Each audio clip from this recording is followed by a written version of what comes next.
enfants se disent « Oh, j'en ai marre de se faire gronder, c'est pas juste et tout ça ». Mais c'est vrai qu'ils disent souvent qu'en fait c'est pour nous apprendre et pour pas qu'on ait du mal. Et en plus c'est vrai. Ça t'a aidé toi? Moi, ouais. Mais il faut dire que je continue quand même à aller faire les bêtises. Et pourquoi tu les fais les bêtises?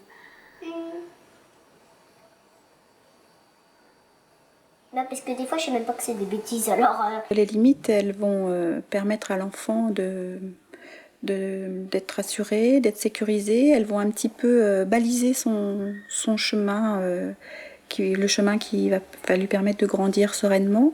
Elles vont aider l'enfant à pouvoir être avec les autres. Un enfant à qui on ne dit pas non, c'est un enfant à un moment donné qui peut arriver à penser qu'il n'a pas de valeur pour les autres. Parce que quand même avant tout, on le protège avec nos noms, on l'aide à avancer, on l'aide à grandir, on lui permet de pouvoir s'humaniser pour vivre au milieu des autres. Et si on ne l'aide pas à trouver ces clés-là pour être avec les autres, ben il est complètement perdu.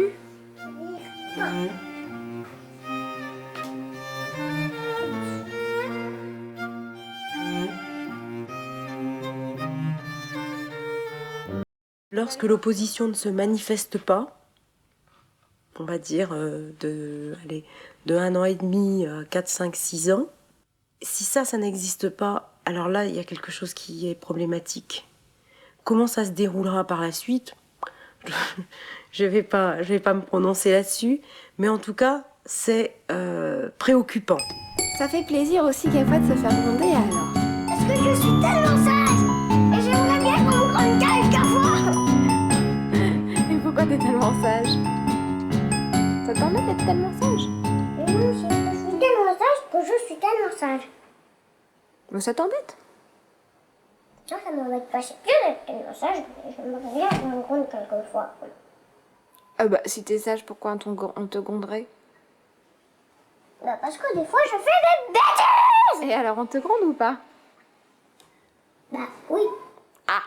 Alors, du coup, t'es content alors? oui. On me gronde tout souvent. Tu crois que ça sert que les parents ils grondent? Ça te sert à toi? Oui, ça me sert. Ça te sert à quoi alors? Ça me sert à devenir juste bien. L'enfant peut intégrer la limite et venir s'identifier, s'identifier à cette place moralisante auprès de ses pairs, des autres, mais pas vis-à-vis de lui. Il y a des moments où il va le faire, mais on ne peut pas attendre de lui qui ne transgresse rien, c'est pas possible. Yuna, s'il te plaît. Yuna, s'il te plaît. Forcément, l'enfant va être dans la répétition, son comportement.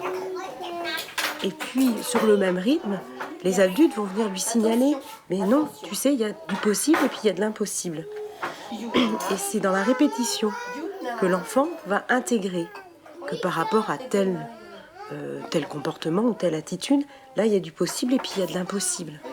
Donc, il l'entend, il l'incorpore, et bien souvent, après, c'est lui qui va s'identifier à cette conscience morale et qui va venir signaler aux camarades après.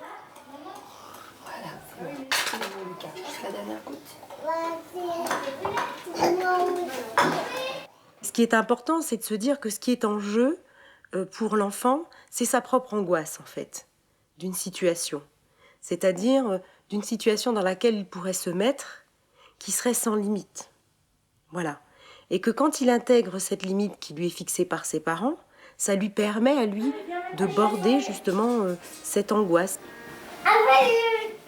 Après quoi? Après, tu vas t'y péter. Non. Si. Mais non, on va aller manger.